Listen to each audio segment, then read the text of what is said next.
Hey guys, it's Kaptomer. She does it a little bit of everything. I am going to read a full story about the job report for today.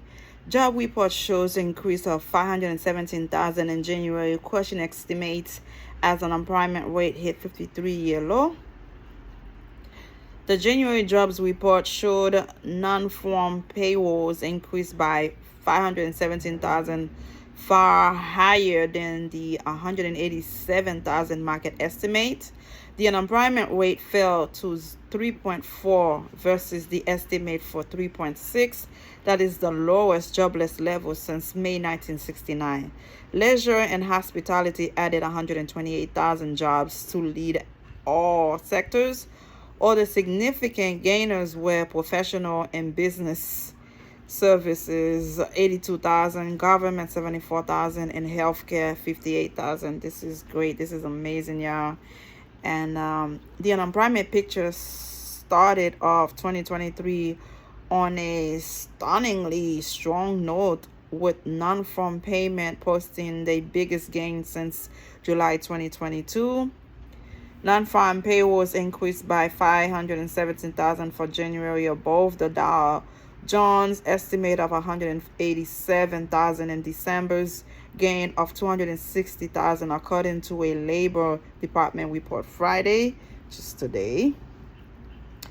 It was a phenomenal report, said Michael Mayer, chief U.S. economist at the MasterCard Economics Institute. This brings into question how we're able to see that level of job growth despite some of the other rumblings in the economy. The reality is shows there is still a lot of pain up demand for workers, where companies have really struggles to staff appropriately. The unemployment rate fell to 3.4 versus the estimate for 3.6%. That is the lowest jobless level since May 1969. The labor force participation rate edged higher to 62.4%. A broader measure of unemployment that include discouraged workers and those holding part-time jobs for economic reason also edged higher to 6.6. The household survey, which the Labor Department used to compete the unemployment rate, showed an even bigger increase of 894,000. Today's job report is almost too good to be true, wrote Julia Pollack, chief economist at ZipRecruiter. Like $20 bills on the sidewalk and free lunch, falling inflation paired with falling unemployment is the stuff of economics fictions. Markets, however, dropped following the report. The major averages were mixed around midday. Yes, it's crazy. Growth across a multitude of sectors helped propel the massive beat against the estimate. Leisure and hospitality added 128,000 jobs to lead all sectors. Other significant gainers were professional and business services, 82,000, government, 74,000, and healthcare, 58,000. Retail wraps up 30,000, and construction added 25,000. Wages also posted solid gains for the month. Average hourly earning increased 0.3% in line with the estimate, and 4.4% from a year ago, 0.1% from higher than expectation, though a bit below the December gain of 4.6%. The unemployment rate for blacks fell 5.4%, while the rate for women was 3.1%. When you look at this, it's pretty hard to score any holes in this report, said Dan Roth, senior economist at Allianz Trade North America. The surge in job creation comes despite the Federal Reserve's effort to slow the economy and bring down inflation from its highest level since the early 1980s.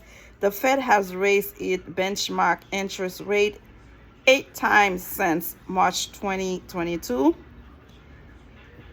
In its latest assessment of the jobs picture, the Fed on Wednesday dropped previous language saying gains have been robust and noted only that the unemployment rate has remained low. However, Chairman Jerome Powell in his post-meeting news conference noted the labor market remains extremely tight and is still out of balance. As of December, there were about 11 million jobs opening, or just shy of 2 for every available worker. Today's report is an echo of 2022's surprisingly resilient job market, beating back recession fears, said Daniel Zhao, lead economist for job review site Glassdoor. The Fed has a New Year's resolution to cool down the labor market, and so far the labor market is pushing back. Though Fed officials have expressed their intention to keep rates elevated for as long as it takes to bring down inflation, markets are betting the central bank starts cutting before the end of 2023. Traders increased their bets that the Fed would approve a 1/4 percentage point interest rate hike as at its March meeting, with the probability rising to 94.5 according to CME Group data. They also now expect another increase in May or June that would bring the central bank benchmark funds rate to a target range of 5%, 5.5%. Forgive me, guys, 5% to 5.25%. The Fed is hoping to engineer a soft landing for an economy that is pressured by inflation and geopolitical factors that held back growth in 2022. Most economists still expect this year to see at least a shallow recession. Through the labor market's resilience could cause some rethinking of that. Our base case is still recession likely toward the later part of the year, said Andrew Peterson, senior economist at Vanguard. One report is not indicative of a trend, but certainly if we continue to see upside surprise, our baseline is up for discussion. This does increase the marginal probability of a soft landing. This is great. This is great stuff. Because domestic products grew at 2.9% pace in the fourth quarter of 2022. The Atlanta Fed's GDP NOW tracker is pointing towards a 0.7 increase for the first quarter of 2023, though that's all of an incomplete data set.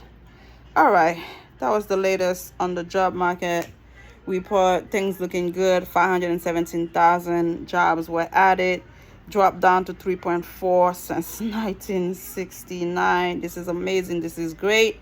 And I'm also going to do another report why, even though the growth of job report is amazing, is great, too good to be true, at the same time, it's not good to help the recession go away. So at the end of the day, I'm happy people looking for work, they find jobs, and to build a better life and future for their kids. And invest. Of course, invest. All right? Subscribe. Bye.